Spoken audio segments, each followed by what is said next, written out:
Hello. Hi. It's Monday, November 22nd. I almost left it up as 22nd, 22st is I guess how you would say it. I almost did it. You know what? Fuck it. We're doing it. We're doing it. It's November 22nd. It's hard to say. You actually have to like think about saying that.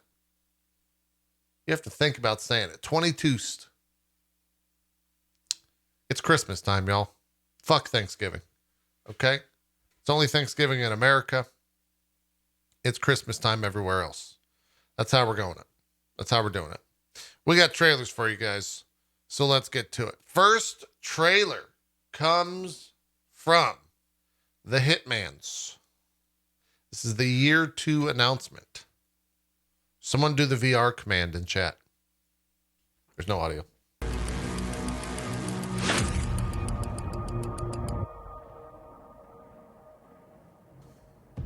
Hi, I'm Hakan from IO Interactive. I wanted to send a... I kind of wish he said, I'm Hakan from Street Fighter, and then he just ripped his shirt off and started spreading oil all over his body and just slid around the... Sorry. Huge thank you to everyone who has helped make Hitman 3 a success this year. I'm proud to announce that the entire World of Assassination trilogy is this has 480p? reached a phenomenal What milestone. the hell?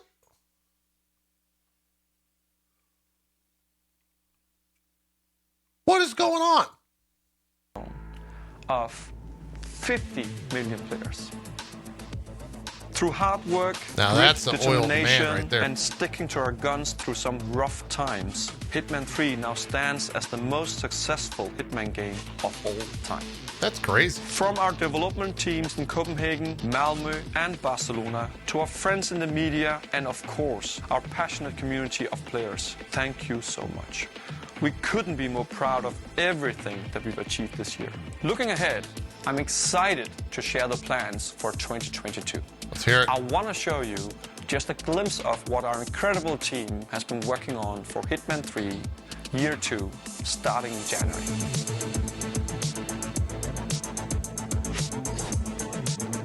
Wow, that looks pretty.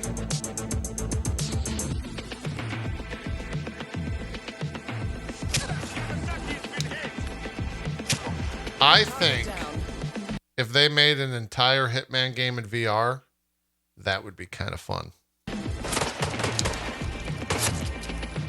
It might actually get me to play Hitman VR again. Or I mean Hitman again.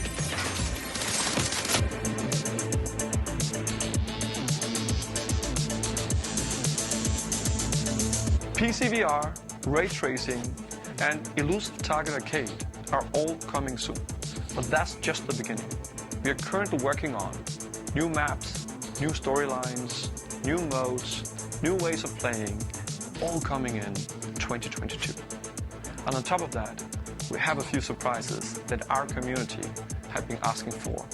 He's gonna get oiled up and become a Street Fighter character. To be able to share these plans in more detail very soon with you. From the bottom of our hearts, thank you. What? Am I supposed to know what this is?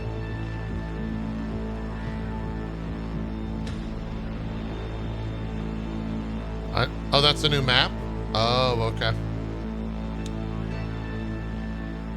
You know, I didn't even play Hitman 3. I did not even play the Hitman's 3s. Wait, now this one's in 1080p. Weird. I don't know why that didn't default to that. Anyways, next trailer is a trailer called DNF Duel.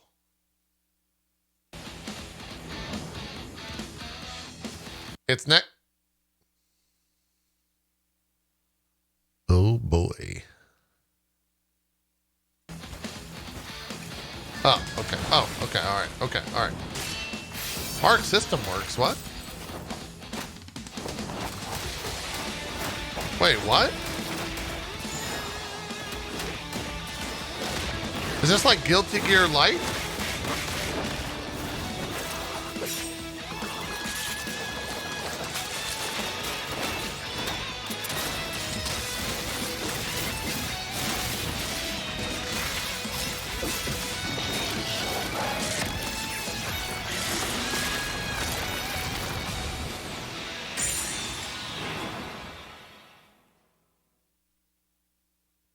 Weird. That looks pretty good. DNF is going to go crazy with Project BBQ and now this. Guys, I think Madricaw's drunk. I think he's actually drunk. I think he's lost it. Next trailer is for Cooking Simulator Shelter. I believe this is a Fallout thing. Master the art of post-apocalyptic cooking in an underground shelter.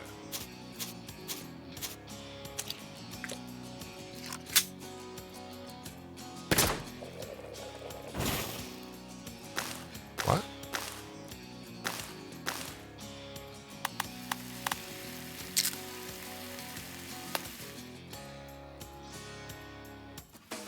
Those are giant shrimp.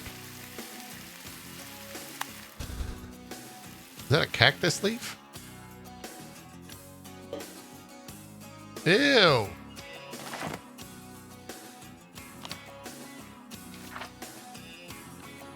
We need more resolution. This is max resolution. It just looks like shit.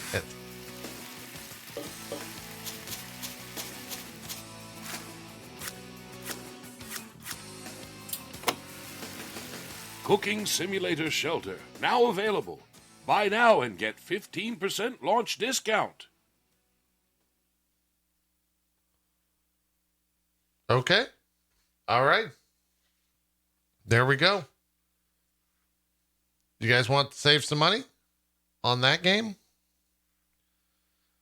Anyways, next trailer is for a trailer for a not crossover in Smite. It's an actual character named Atlas.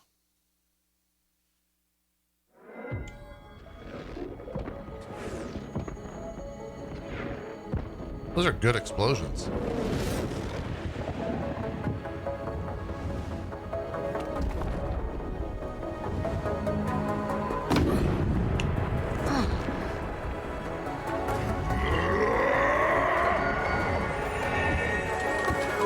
Did he just stop the universe?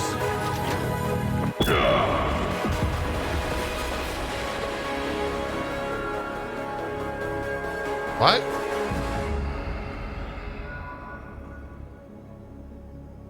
Okay. That's not how that. Okay. Sure. Yeah. All right, chat. Next game. It's a weeb game. Get ready for weeb.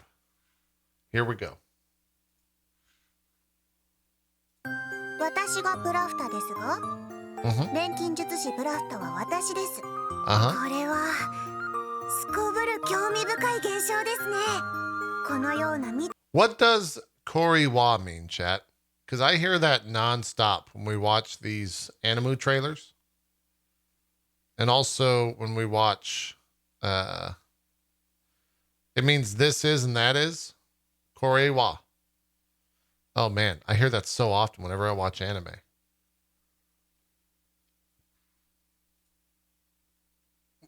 Should we try the auto? Let's try the auto translation. Interesting phenomenon, isn't it? It's a cabal in front of something unknown. 私には技術以外にまだ足りないものがあるような。以外に What is that character design?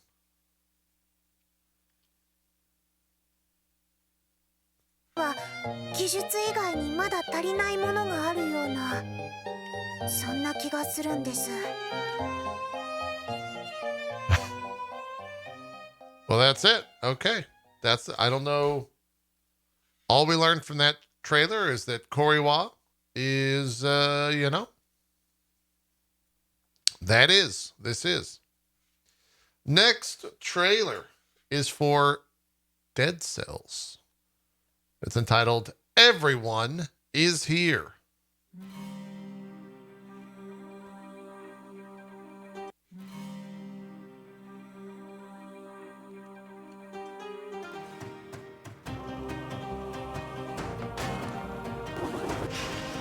Is that Guacamole?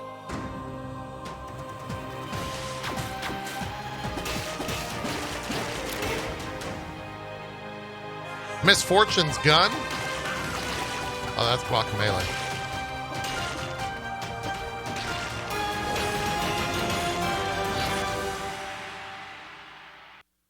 Guacamole. That, like, Dark Souls Christmas time game. Hollow Knight. I don't know. I don't know.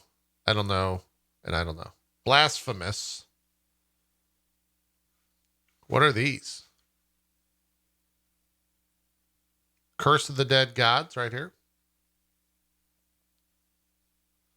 Hyper Light Drifter is right here. What is this one? Skull the Hero Slayer.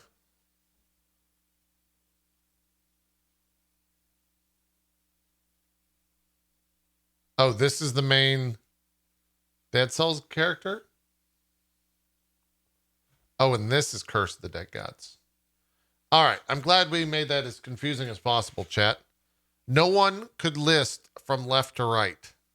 That would be too difficult. And now for quite possibly the best trailer that we'll see all day. Okay. This is the Farming Simulator 2022 launch trailer.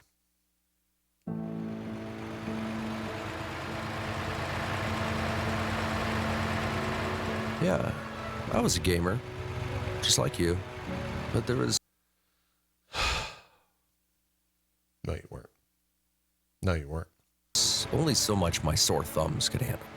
I forgot to relax between matches. Then, I played Farming Simulator. A whole new world was revealed to me. Agriculture, animal husbandry, fucking forestry, and a lot of exciting machinery. A tiny tractor showed me the ropes. Wait a minute, hold on. Are we actually in 4K? Now we're in 4K. A field before, and oh boy, let me tell you about spraying a field with the double application rate and dynamic working width. That's something else. Instead of positive match statistics, I suddenly was obsessed with maximizing yield, buying big tractors, extending my farm. Even got help from my friends, and we built a massive operation together. There were challenges though, rain messing with my crops, snow slowing me down. But before I knew it, my farm grew to an empire. While my friends fed the cattle and tended to fields, I was managing production plants all over the land. I'm still learning new things every day, and I'm not done yet. Believe me, farming is easy. Mastering it is a challenge. And there's always time to relax. Farming will grow on you.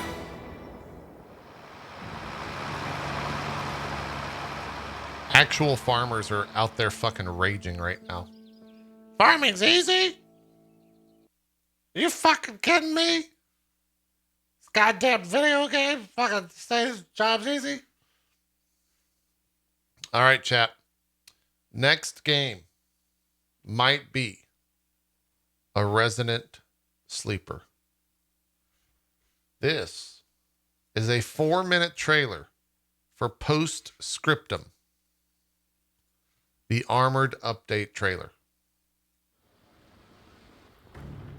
Operating an armored vehicle in Postscriptum is a challenging task, requiring teamwork, communication, and coordination from all crew members. In this upcoming update, we have an entirely new set of challenges for crew members to overcome. What? He just Here's went right through everything that. you need to know about the new mechanics. The M4A3 Sherman carries 5 distinct types of shell. Oh, little history lesson. Armor piercing, high explosive, armor piercing high explosive. Wait a minute. What? Okay, then why the fuck do these two exist when I could just take this one? High velocity armor piercing, and white phosphorus smoke. What? You can't use white phosphorus. Doesn't that go against like the Geneva? Isn't that a war crime?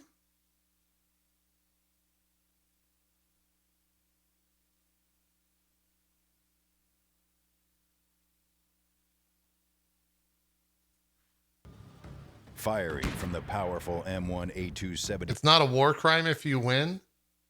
Good Lord. My chat is crazy. 6mm cannon.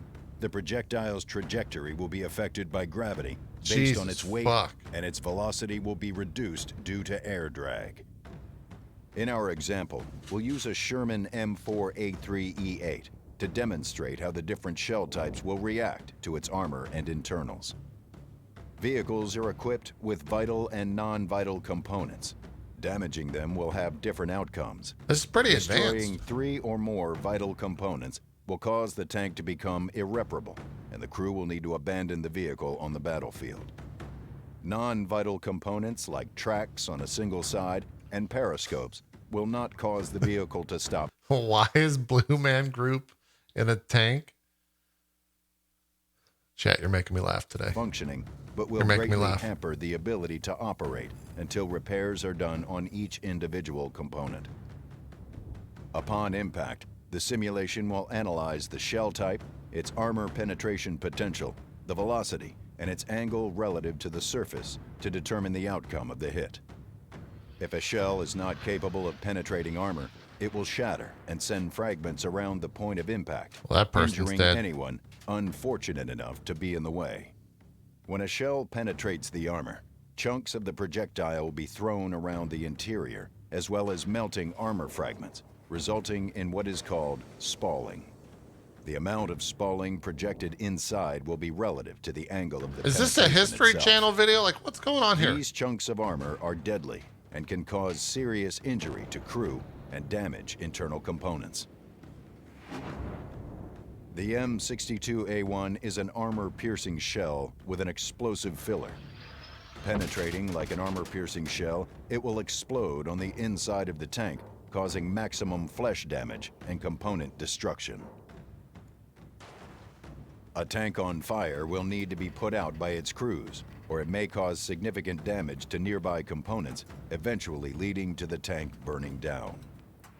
Now, looking at this M42A1 high explosive shell, it will explode upon impact if triggered by a thick enough surface, causing damage to anyone near enough the explosion.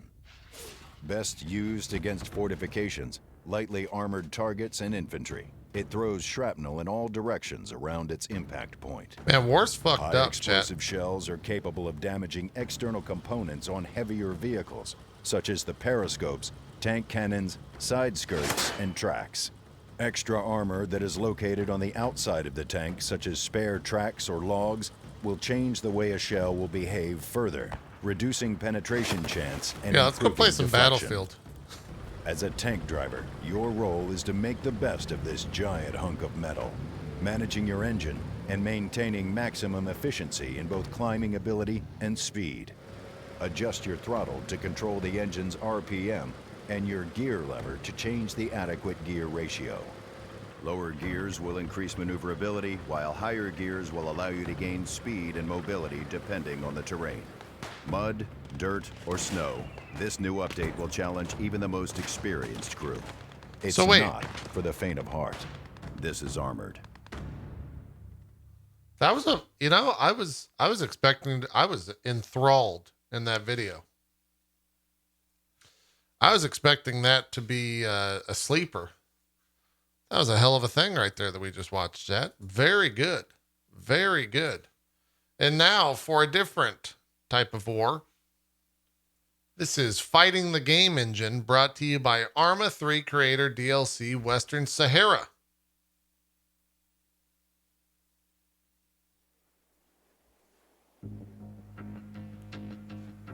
The funny part, chat, is in order to walk up this hill, you actually don't use just W. You have to press Shift W and then Alt S to make sure that your back foot is always pushing forward when you step off of it, and that your actual shoe doesn't step on gum and trip and fall down the sand. It's weird. That's how they do it in Arma, you know?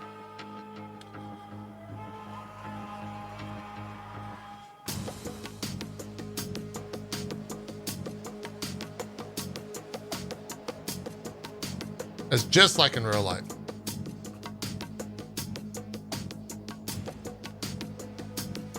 This is actually kind of fucked.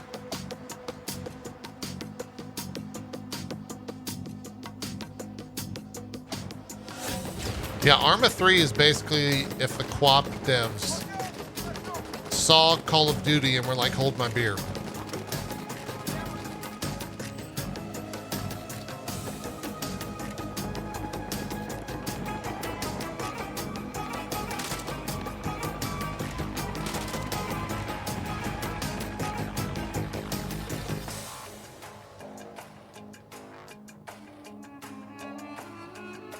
Yep, we got some camels you can shoot.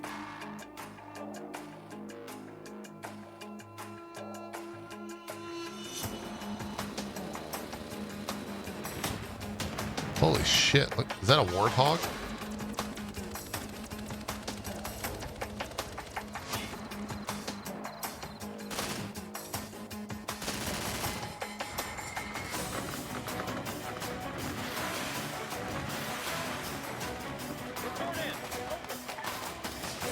Notice how no one's actually shooting? And there's no actual gameplay. Because that's Arma. Now someone shoots. Alright, fuck you, Bohemia. How about that?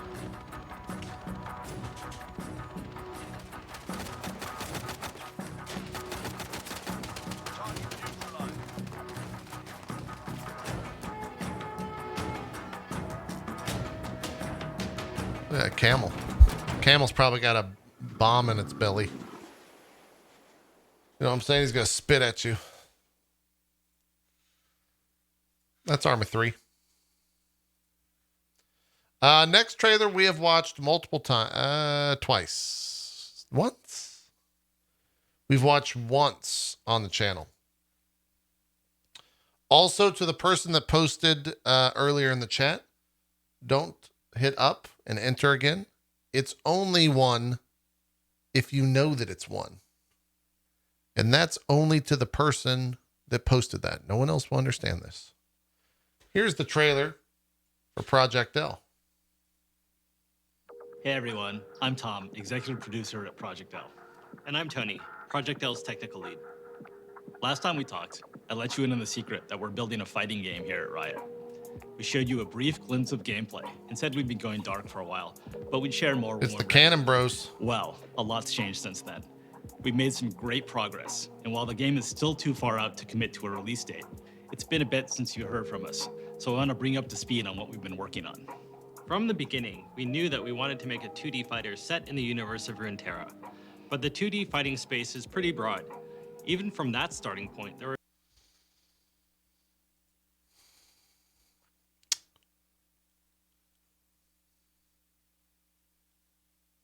Know what I'm saying? broad. Even from that starting point, there were a ton of different directions we could take the game. After lots of exploration, we're excited to say that we've landed on a direction that we're pretty pumped about. In this quick update, we'll walk you through our high-level approach when it comes to core gameplay, character design, and netcode. But first, allow me to reintroduce Project L.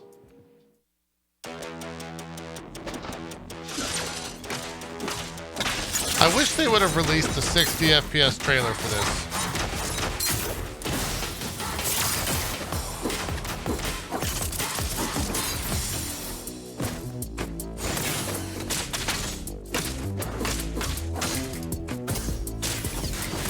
Well, it's rendered at 24 FPS most likely because it was for broadcast. Project L will be an assist-based fighter. You'll build and pilot a team of 2 different champs. We feel like this is the right foundation to build a game that rewards strategic team building and on-the-fly decision-making on top of strong fighting fundamentals. Our goal is to build a game that delivers a fast-paced, dynamic combat fantasy while leaving plenty of room for you to be creative and express yourself in gameplay. Like a lot of you out there, we're inspired by the insane outplays, hard reads, and 200 IQ plays behind some of the most iconic moments in fighting game history. The dream for us is to deliver a game that allows you to create new iconic moments for many years to come. Now let's talk about controls. I know that a lot of you have strong opinions about mechanical difficulty in fighting games. For Project L, we're embracing the easy-to-learn, hard-to-master mentality. So yes, we are making it easier to I'm jump already in with a pissed new off at character and learn Darius their basic still. skill. That said, We absolutely believe in rewarding the time you spend going deep on a character and providing opportunities for you to showcase your high-end mastery. One of the delights of fighting games is seeing top players move and fight in a way that's inspiring and distinct from lesser skilled players. We want to set that aspirational summit I've been upset, steadily increasing Goopy. difficulty curve to get you there. This isn't about building a game where new players have a chance to be the pros. It's about unlocking the fun at all skill levels. Character design, of course, plays a huge role in this. For characters, our goal is to deliver on the iconic moves that League champions are known for, but adapted to work in a fighting game. We want our champs to have powerful, flexible kits that give you the freedom to play your character your way. Now, as an example, I'm thrilled to... Does he always have this little chain dangling that he grabs? Is that how it works in the MOBA? introduce you to Echo, re-envisioned for Project L. Echo is a punk genius.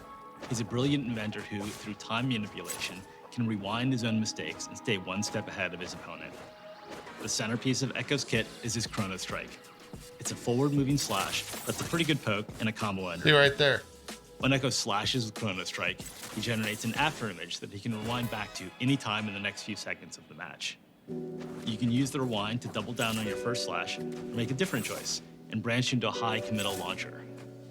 Echo works just fine as a mid-range zoner, but he really comes online when you take full advantage of the rewind ability. He can vary the timing of the rewind to mix up his opponent, or cover for assist attacks made by his teammates. And in the right hands, rewind can also be a strong combo extender. And then there's Time Winder, Echo's time grenade. Time Winder works great for basic zoning and combos. The real payoff comes when you're able to throw Time Winder from range, giving it a chance to charge up and explode into a time distortion field that slows Echo's opponents for the next few seconds of the match.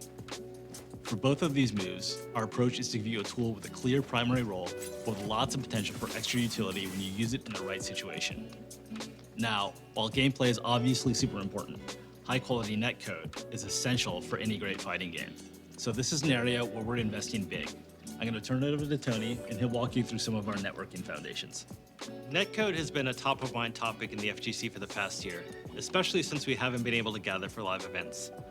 For Project L, we've designed our entire network. Are they twins? Yes. The same highly responsive gameplay that you'd get playing offline. Of course, this starts by using rollback networking at the core. Rollback does a great job of maintaining a consistent, low input delay across a wide range of pings.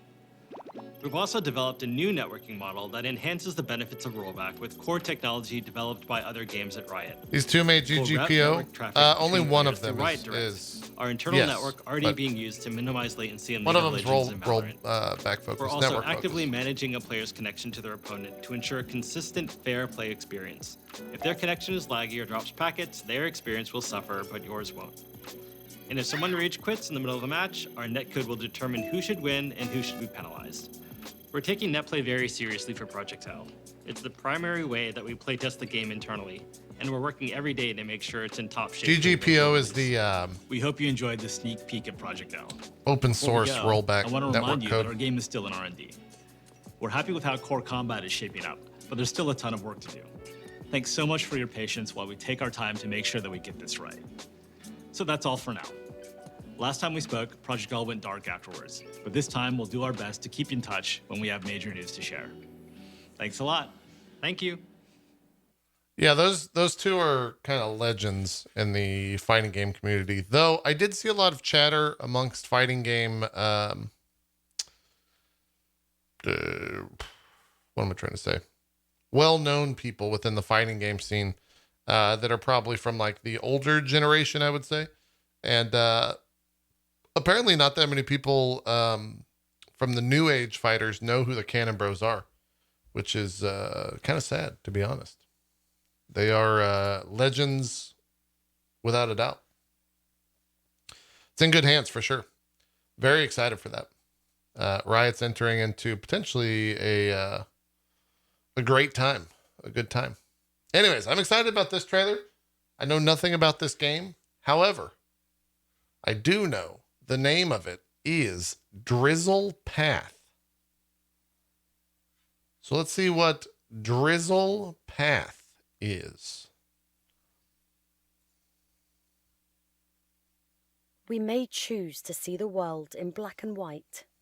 What? Yet it is anything but. The tiny nuances that colour our existence are often invisible to the naked eye. But if one peers closer, the most alluring of cracks can appear. What is this? Through these cracks, the most unexpected of hues. We should never seek to tarnish our world with a single brush.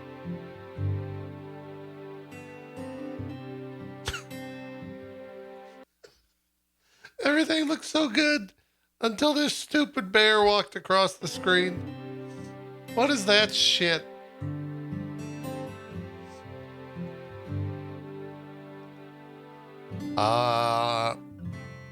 Is this a horror game?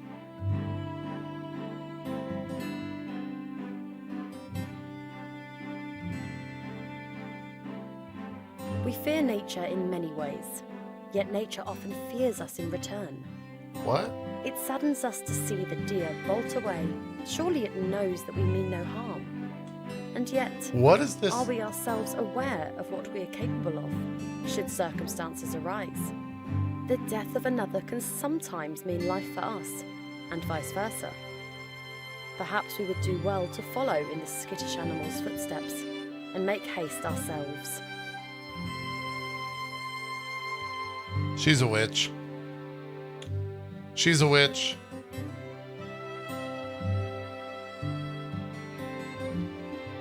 What?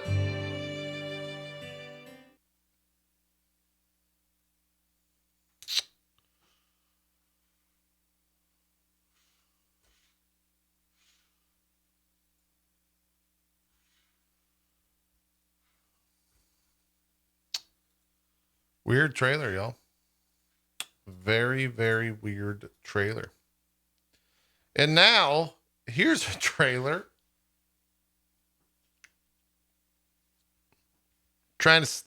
Let's take it there. Russia the other day said that by January, they're probably going to invade Ukraine. With that in mind, here's a trailer for World War III. If you're going to stand a chance on the battlefield, you're gonna need guns. Lots of guns. Get the lowdown on weapons and their vast array of customization options in World War III in this feature spotlight.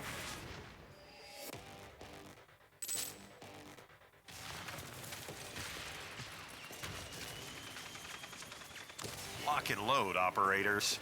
In World War III, you can fully customize. There's really a your game loadout called for World War maximum III. impact and tactical That's just straight up what it's called. Join us as we take a closer look at weapons and their vast array of customization options you can choose from in World War III. Where did they say this? Right. I saw it We're over the talking weekend. Guns.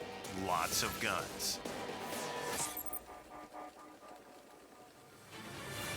Guns in World War III are fully customizable. Well, that's good. That means you can tweak your loadout to suit your own playstyle and adapt your gunplay to any combat situation. Every attachment you add impacts the way your weapon Oh, this behaves just looks and like complements your Battlefield. skills. Your weapon's primary and secondary sights, under barrel grip, magazines, ammunition, sidearms, barrel, and muzzle can all be changed. You can also alter your weapon's skin, emblem, No, it looks or like COD. elements like a pistol grip, I think that's the joke. guard, stock, and magazine funnel. Some alterations, like custom paint, are purely cosmetic, but they do look pretty incredible. Operators should take care to equip the best weapons, accessories, and paint to best fit the mission at hand. Jesus, that's a Move sniper. like a phantom in enemy territory with silenced weapon customizations. Support your teammates by providing effective cover fire. Excel in close quarters combat with the shotgun. Pick off enemies from a distance with the sniper rifle, or strike fast and hard with the quick scope. You can also use blueprints to create the best weapon configurations. It's a lot to take in, but we have a few tips. Unless you're going it alone, we recommend the following loadout. We're getting into loadout? The M4, What? a highly efficient assault rifle and the primary infantry weapon of the U.S. Army and Marines. Add the advanced combat optical sight, suited for medium to long-range combat. For your secondary sight, consider the red dot side rail. This Cobra tactical grip is a must-have for fresh recruits. If you want to avoid attention, be sure to fit the QD suppressor. And the cherry on top, a high-capacity drum magazine. We know it was crucial to offer a vast and in-depth I feel like range this is of just customization America, the options game. to personalize your experience. As part of our commitment to playable realism, your choices can affect everything, right down to the weight of your weapon, a groundbreaking feature unique to World War III. Ultimately, it's up to you to find your best configuration, but we hope you enjoy experimenting with different loadouts. Yeah, Don't drum forget mag, to check so your just hold backpack left for click. additional backup items. Jesus Christ. Because sometimes we all need a shotgun to get us out of a tight spot. That's what I always By say. the way, here's a little something we're preparing for veterans to play around with. Be sure to follow World War III's social channels to see more from the game, including the developer's favorite customized weapons. But for now, ball out. Where are we going? Is the boy gonna show up? Are they doing the song? You know, speaking of songs, chat, the only thing, this is a random interjection for anyone else watching on YouTube that's not going to get this relationship or the relationship to this video. It's fine. This is for the live streamers only. Okay. You should have been here. You should have been here. The only thing that I didn't like about Arcane is Riot's fascination with Imagine Dragons. I wouldn't say that they're a bad band. I just don't understand why. You know what I'm saying? Here's a trailer for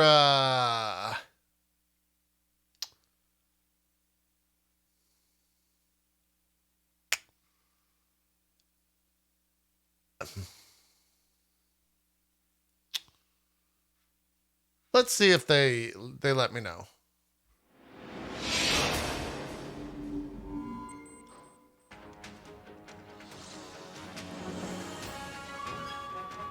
Shin Megami Tensei. Oh Christ. Let's get there's no subtitles. Well.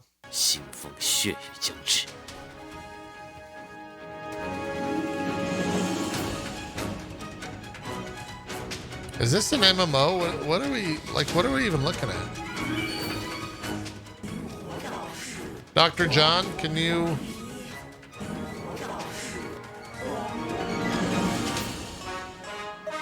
wait, this looks awesome. God damn it, Dr. John.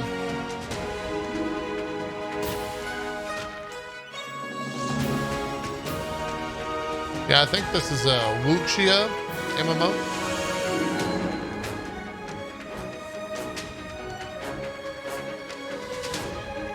Guy just said, this fucking feather fell out of nowhere. Oh shit, that's a lot of damage.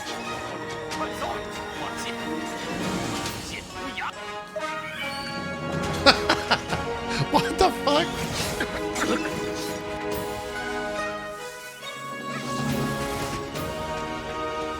Wuxia.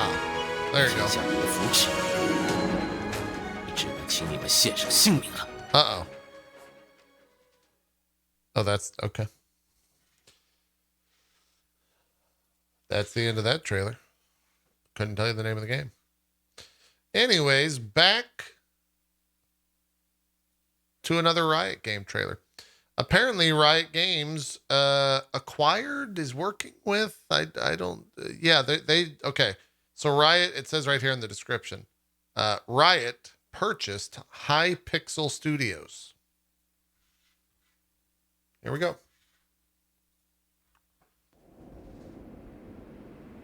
Writers come up with amazing ideas, sometimes crazy ideas. I wish we can do them all. He's but, French, by the way. You know, we can't focus on everything. And then sometimes we realize we're not necessarily the best studio to make these games. And that's kind of how I felt when I met Noxie and the team at Hypixel. They came up with a demo of Hytale, and I right away saw that we had something special. It was both familiar but also different. This is the different CEO because of it's a Riot, different by the game. way. It's a different genre than what we're used to. But familiar in the way they talk about the community, the way they're willing to challenge conventions, their dedication to one game, and their commitment to make it better and better for years to come. That sounded very familiar to us, very Riot. And that's why we decided to partner with them and eventually have them join our family.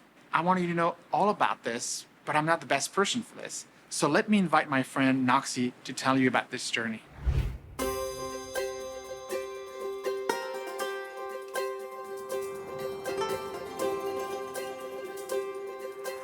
It's a nice studio. You sound humble.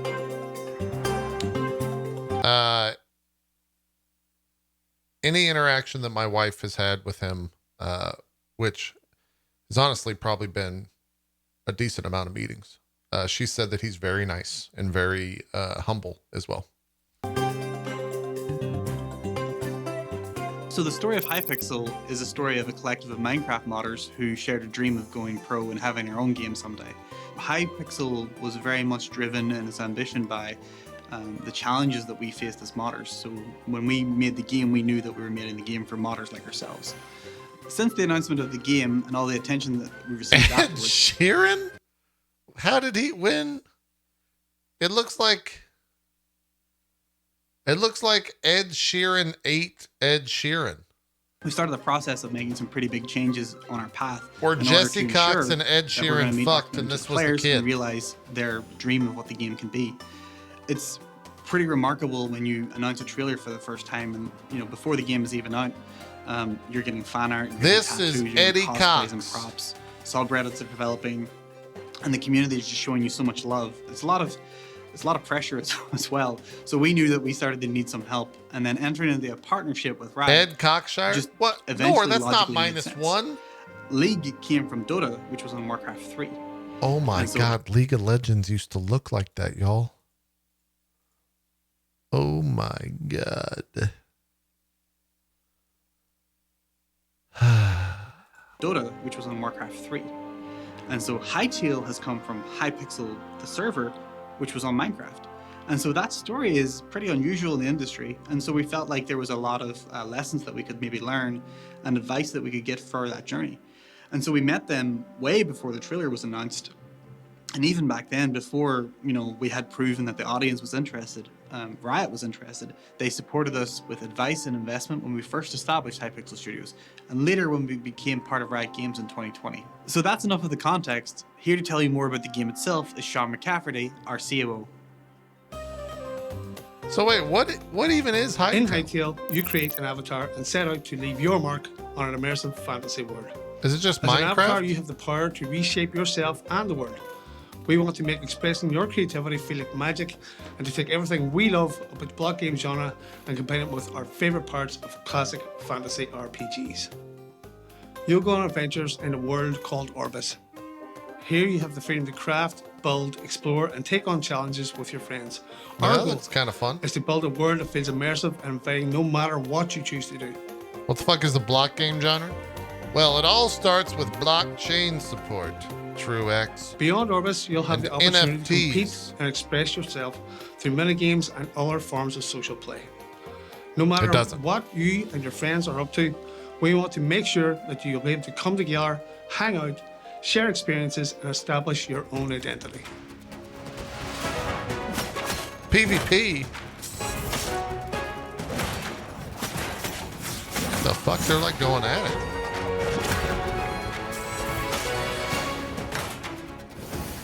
Well, she's dead.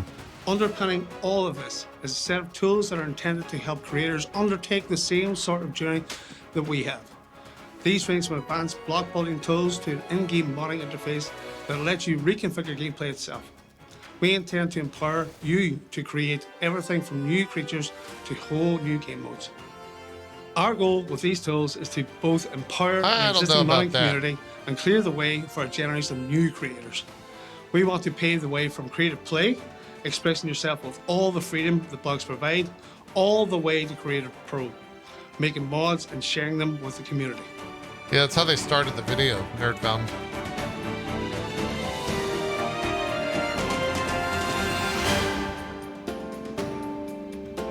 I think this is more Roblox than it is Minecraft. So Hytale is a very ambitious game, but with Riot's support and some of the resources that we've been able to unlock, we now feel like we're moving in the correct direction to meet that ambition. We've been able to expand our team. We're hiring, developers that I used to grow up playing their games. We've been able to set up our own office instead of being 100% remote. We get supported by the office. Look at that dog. We're hugely grateful for the support of our community and especially a lot of the fan artists. So we've decorated the walls of the office with that fan art. But most of all, we're confident now that the direction that we're being unlocked to move in is the direction that the community deserves Hytale to be. A game like this isn't something that you can sit down and write on a piece of paper and say, oh, we think this is a really great strategic opportunity as a studio. A game like this is a game that has to evolve a genre and move a community as a whole. And so we want to bring our Hypixel community into Hytale. We want to invite the wider games community, the Riot community, a lot of different groups to come and experience this game with us. We made this game because we felt like this is what we wanted to make in our heart. And that's what Riot, I think, recognized, and that's why we partnered, is, coming from the heart is how you make games that will move players.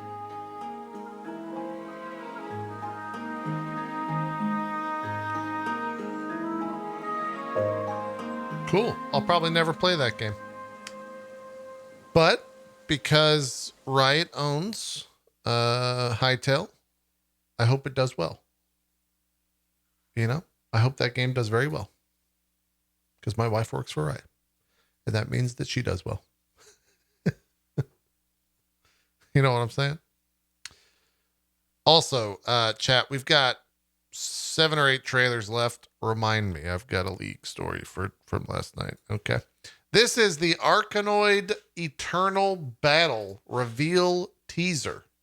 Microids and pasta games. What?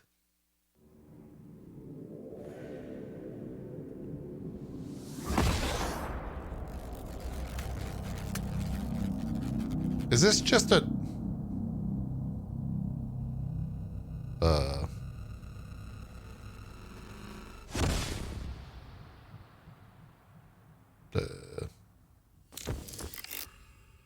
Oh, it's just a logo reveal.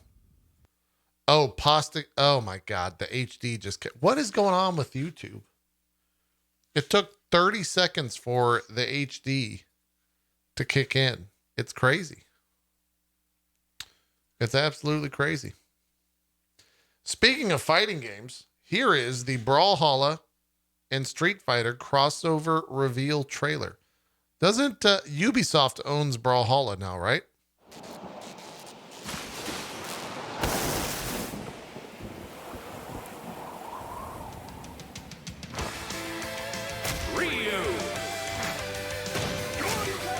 Oh my God, he just shurikened that guy to the moon. Chun-Li.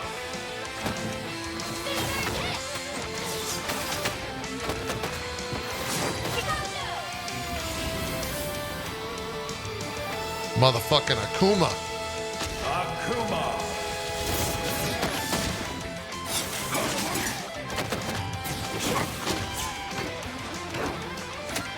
Does this game do well?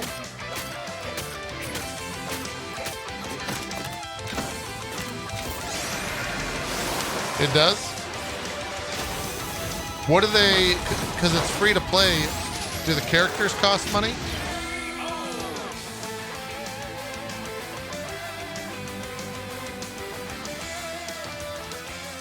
It's character DLC? Okay.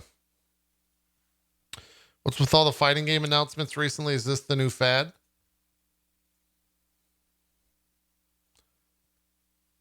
What?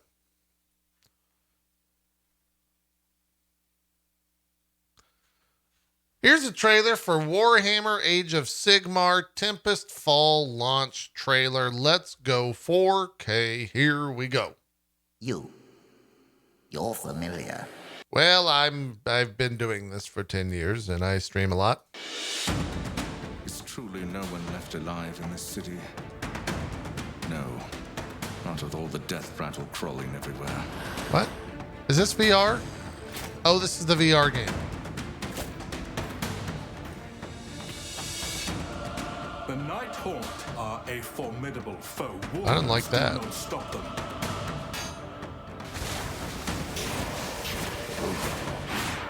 Protect me, Sigmar, for I shall walk where no mortal should.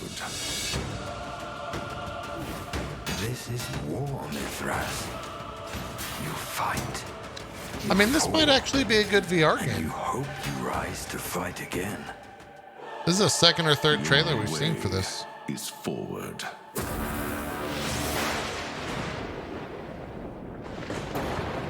That might be pretty okay. Oh, it's for the Oculus store.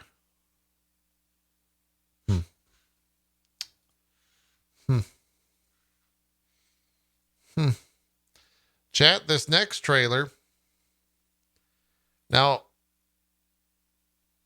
I saw a clip of this on Twitter, and it looked really not great. And so this is the first time of me seeing actual footage of this. It's Marvel's Avengers Spider-Man. Okay. Here we go.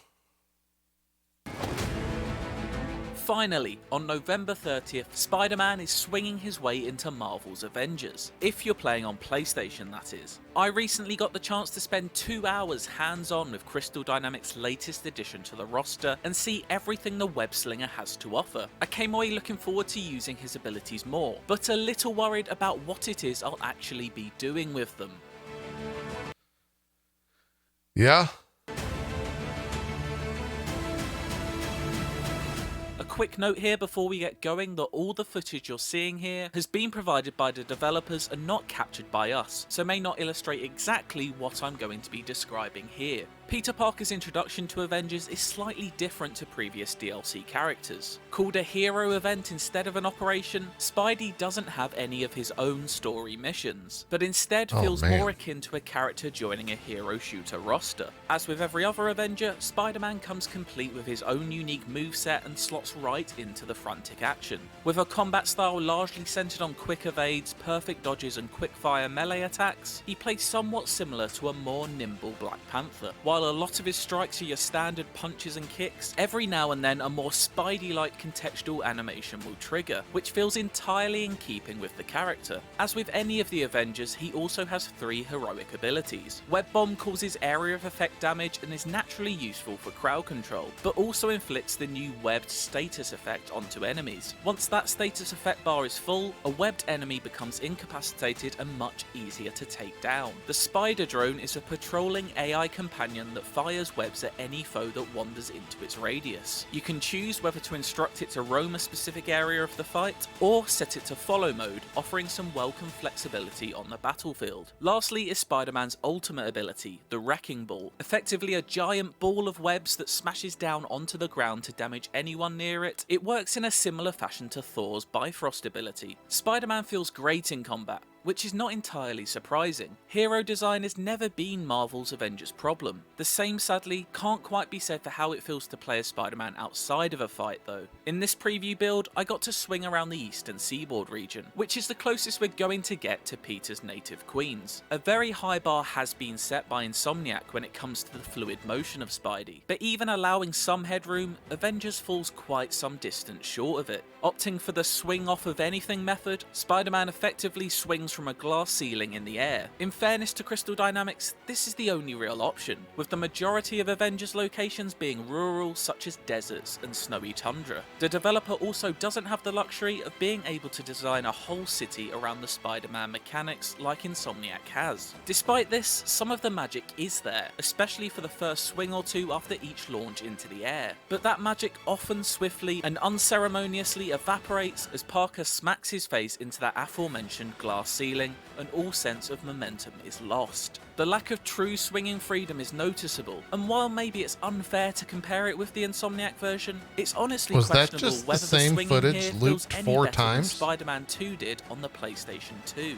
All illusions are broken once you attempt to swing moderately high into the air and hit that invisible barrier. They didn't really provide him with that much footage. Something that also affects wall running, which just stops you ascending somewhere past the 15th story like an out-of-service elevator. Stay low and you can build up some decent decent momentum, but show much ambition and you'll be met with some pretty restrictive forces. Describing Spidey's arrival as a hero event instead of an operation is basically code for don't expect any story missions, and that's exactly what you're getting. Apart from a short cutscene introducing Spider-Man to the rest of the team, the rest of what I saw of Peter's plotline about a suspicious chemical company was told through audio files, mainly emails and text messages read aloud, obtained once certain objectives were completed. These objectives are all standard Avengers fare that long-term players will be familiar with, such as perform 25 power attacks or play any 2 missions. Apart from a harm room tutorial, there's no new mission content here. The lack of content is definitely frustrating, and those expecting a new set of Spider-Man story missions to play will be left disappointed. One thing that Spider-Man doesn't lack, however, is outfits. Crystal Dynamics' latest addition to their Marvel Skinematic universe comes with around 40 suits. There's every colour under the sun imaginable, as well as some fan favourites from the comics such as the Spider Noir suit. It's clear that a great deal of care has been taken in curating and designing these outfits, so it's a shame that the same attention doesn't seem to have been paid elsewhere regarding new missions or Spidey's traversal. Spider-Man has been a long time coming to Marvel's Avengers, and while it does remain to be seen whether the wait has been worth it, for the moment his addition feels more like a promise fulfilled through gritted teeth rather than one delivered with a smile.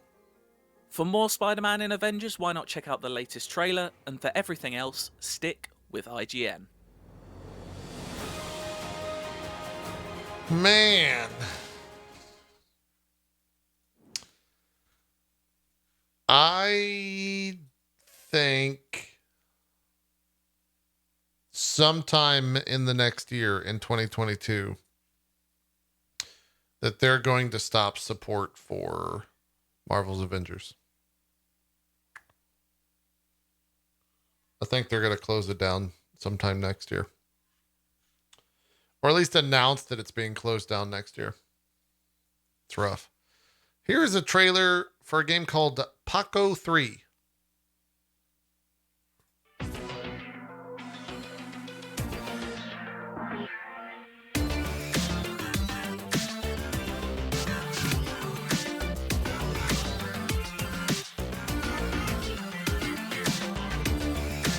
This reminds me of Blast Corps. How come no one's tried to make a new Blast Corps? That was like one of the greatest N64 games, and I've never seen anything like it ever again.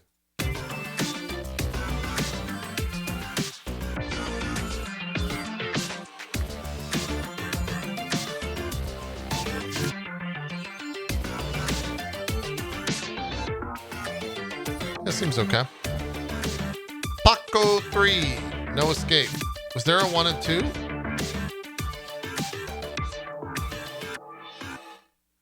I don't know if there was a 1 or 2.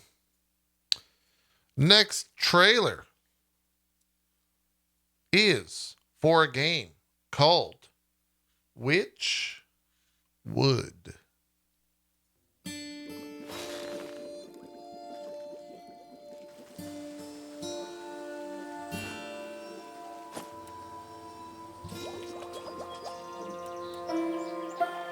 The goat. Ow.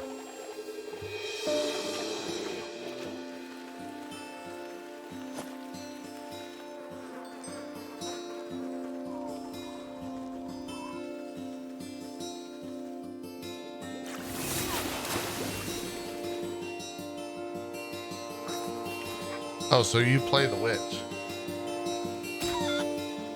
Did she just kill that chicken?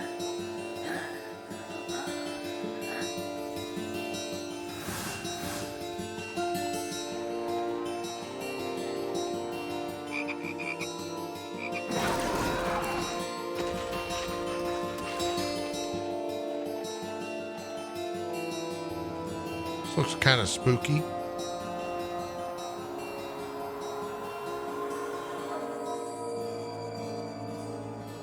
Witch Wood. When's the release date? Oh, December 9th. There you go.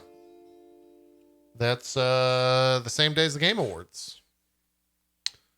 Same day as the Game Awards. All right, chat. I'm pulling the plug. because I did not realize that this Animal Crossing New Horizons video was 11 minutes long. However, I can report that my wife is once again addicted to Animal Crossing, thanks to the Cozy Fall Day Gameplay 2.0 update. That's all I got. I can report. Final 2 trailers. This one comes from Nor. She's probably not even here anymore. So do we really need to watch another Stellaris trailer? Damn it, she's here. Let's watch this new, very exciting Stellaris trailer. Thought you had gone to sleep. Come on, you young spacefarers, listen to me. I'll sing you a song of our fish from the sea. And it's windy weather, boy, stormy weather. When the wind blows and we're all together. Boys, blow ye winds, French word, blow ye winds, blow. Out to the galaxy, steady she goes. Comes the great dragon in search of our home. Through space to a place that's beneath space. Trailer of the day? Question mark. And foam. And it's windy weather, boys, stormy weather. When the wind blows and we're all together. Boys, blow ye winds, French word, blow ye winds, blow. Out to the galaxy, steady she goes. The solar wind's taking us far, all through the space lanes and out to the stars. And it's windy weather, boys, stormy weather. When the wind blows and we're all together. Boys, blow ye winds, French word, blow ye winds, blow. Out to the galaxy, steady she goes. Wait a minute. The giant space dragon will fight for you?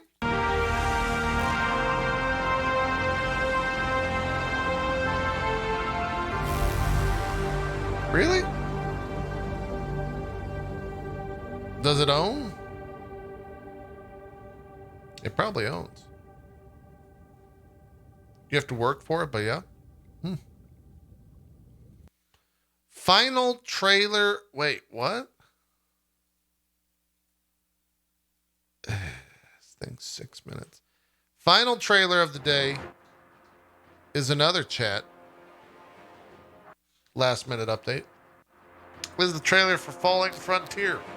Really wanted me to watch this.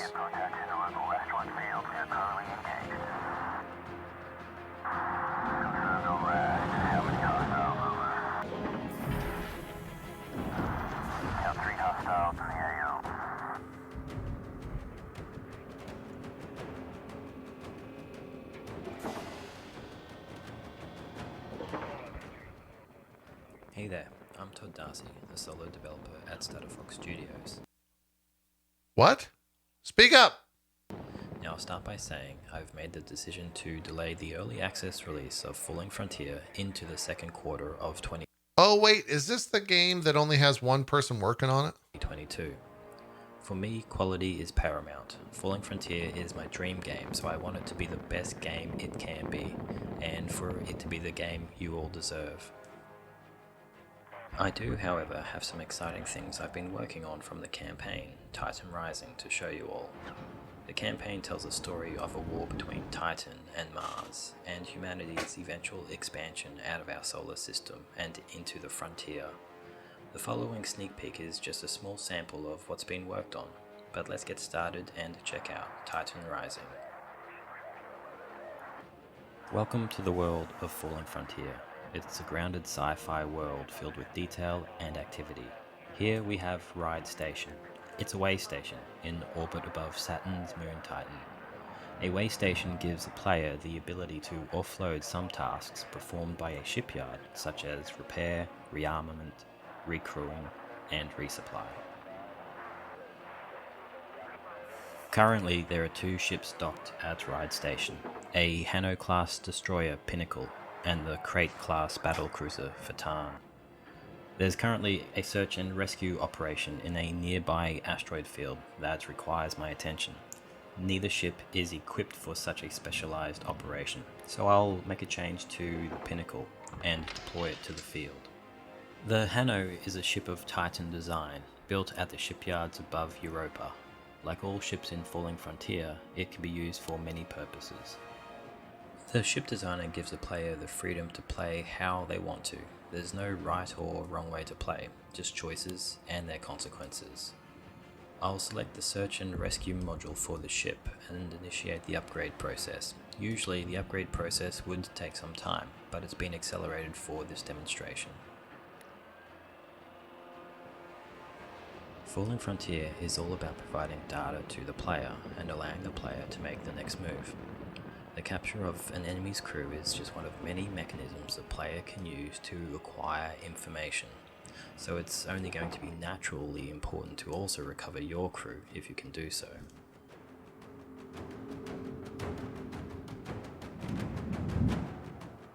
Here we have the Pinnacle that we upgraded earlier. It now has a unique ability to launch reconnaissance probes that will return data of the surrounding area.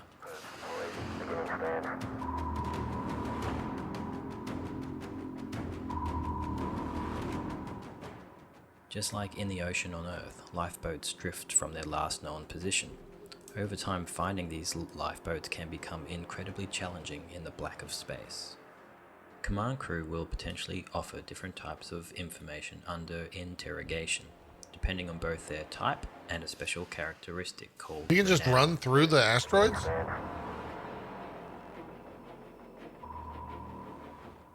An officer with low renown will be more likely to offer information. However, what they provide can be less accurate, whereas an officer with high renown will be less likely to provide any information at all, but when they do, it has a higher chance of being far more reliable. All of these elements loop back into the risk and reward system Falling Frontier is built upon, whether that be information acquisition, or the physicality of combat and the aftermath it leaves in its wake. In that aftermath, the opportunity for salvage or information gathering can usually be carried out. Your crew can help in that process. They can undergo training programs that allows them to advance in their own personal skill tree, further enhancing the operational function and status of their ship. The captain has unique information unavailable to all other crew members. If captured, they may reveal the locations of installations and ships in the local sector. A higher ranking captain or admiral, however, may provide information that is star system wide.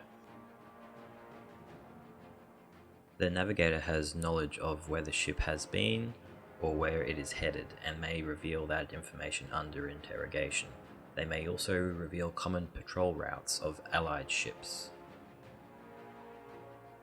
The engineer may reveal information related to general technology levels, That's as the well engineer. as information relating to logistical I like this operations future. in the local sector. The gunnery officer may reveal details of common ship weapons configurations, as well as defensive locations in the local sector.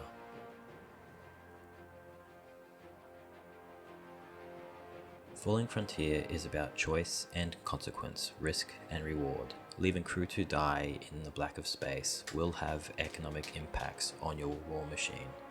I would It can push the also lead captain to out the other airlock? No, or catastrophic events minus well one. beyond what you ever anticipated.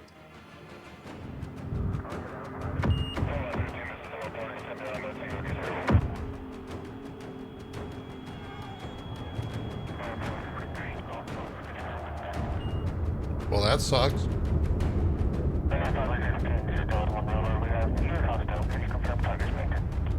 They also bombed the planet.